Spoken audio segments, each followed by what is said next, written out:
این دعا را باید هر کدام ما و شما برای خود وظیفه گذاریم و دائم دعا کنیم که کاش که این گوشهای ما و شما فقط و فقط شنیدن کلام الله را داشته باشد. این زبان ما و شما تا که خواننده قرآن باشد. امروز عیب است، عیب که شما الکی بوایه رسیدین، از نعمت پروردگار میخرین، قرآن پروردگار خوانده نمیتونین. عیب است برای شما. اون جوان مرده که امروز بوایه رسیده است، با 40 و 50 رسید یا با 60 و با 70 رسیدین، اگر شما قرآن که خوانده نتونین در این خیل شرایطی که خدا امروز مناسب آورده است، باور کنید از این در گناهی وفنی نیست. حبیب خدا میگوید خیرکم من تعلم القرآن و علمه. اگر در اطراف من 3000 یا 4000 نشسته باشین، حبیب خدا میگوید بهترین اینها کیست؟ کدام شما بهترین هستین؟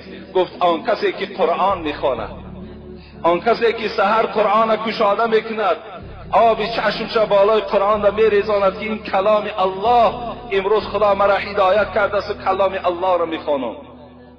حبیب خدا میگوید بهترین شما ای جوانها، ای موی سفیدها، آن کسی هست که قرآن خوان باشد و علمه، باز این قرآن بر رفیقش و با همسایش و با فرزندش و با زنش تعلیم دهد. بهترین شما گفت انا همون است. امروز ما شما الحمدلله نام مسلمانی داریم، امروز نماز جمعه میخوانیم، امروز دیگر عملها را میکنیم، لیکن از قرآن دور هستیم، قرآن نمیخوانیم. حاجیای ما و شما از حج گشته میآیند، میگن زنها قرآن میخوانند، کودکهای مردم خارج همه قرآن خوان هستند، لیکن ماها چی؟ ماها فقط نظر میکنیم، بعد اونجا آبی چشم میکنیم که دیگر فایده نداره. برابری نماز، برابری زکات، برابری روزه، خواندن قرآن هم این چی از ثواب دارد، این هم عبادت است. پیغمبر خدا میگه مثل المؤمن یقرأ القرآن مثل الاترجة ریحها طیب و طعمها طیب و مثل المؤمن الذي لا يقرأ القرآن مثل التمرة لا ریح لها و طعمه حلو.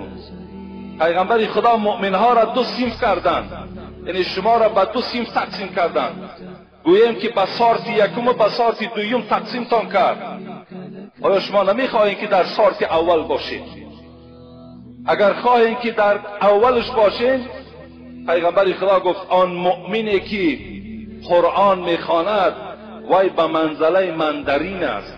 اترجه یا اپلسین گوییم یا مندرین گوییم، هم پوستش کو مزه خوب دارد، هم داخلش مزه شیرین دارد. لیکن مؤمنی که نام مؤمنی دارد، یعنی مسلمان است، 5 وقت نماز میخواند، روزه میگیرد، مسجد میآید، فقط از خواندن قرآن محروم است، او به منزله خرما هست. گفت فقط مزه شیرین دارد لیکن بوی خوب ندارد. شما از همون بوی خوب محرومین، این کسانی که امروز قرآن خوانده نمیتونید، شما از همون بوی خوب محروم هستید. چی نمیرسد برای شما؟ برای این دادن مبلغ لازم نیست. امروز کودکان قرآن خوان هستند، آمده پیش کودکان تعلیم گیرین، قرآن تان احترام کنین. هر یک فرزند مسلمان یک ورق خواندن هر روز در ذمه او شرط است، ضرور است که یک ورق قرآن باید هر روز تلاوت کند. قرآن بالای شما حق دارد، روز قیامت بالای شما شکایت میکند که مرا ناپسندی کردن، مرا احترام نکردن. حتی حبیب خدا چی میگوید؟ میگوید لو جعل القرآن فی اهاب ثم القی فی النار محترقه.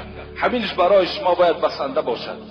حبیب خدا میگوید اگر کدام جوان یا کدام موی سفید یا کدام دختر یا کدام کمپیر اگر قرآن خوان باشد، روز قیامت اگر ملائکه های دوزخ او را گرفته در دوزخ هم که پرتایند، محترقه او را دوزخ نمی سوزاند.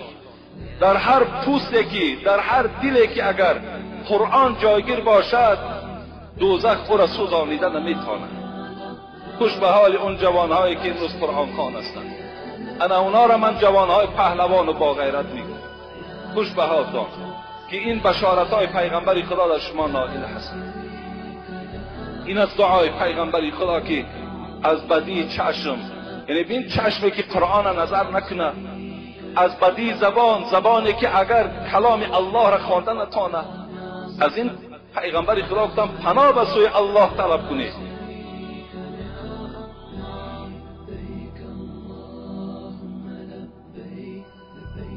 شريك لك لبيك إن الحمد والنعمة لك والملك لا شريك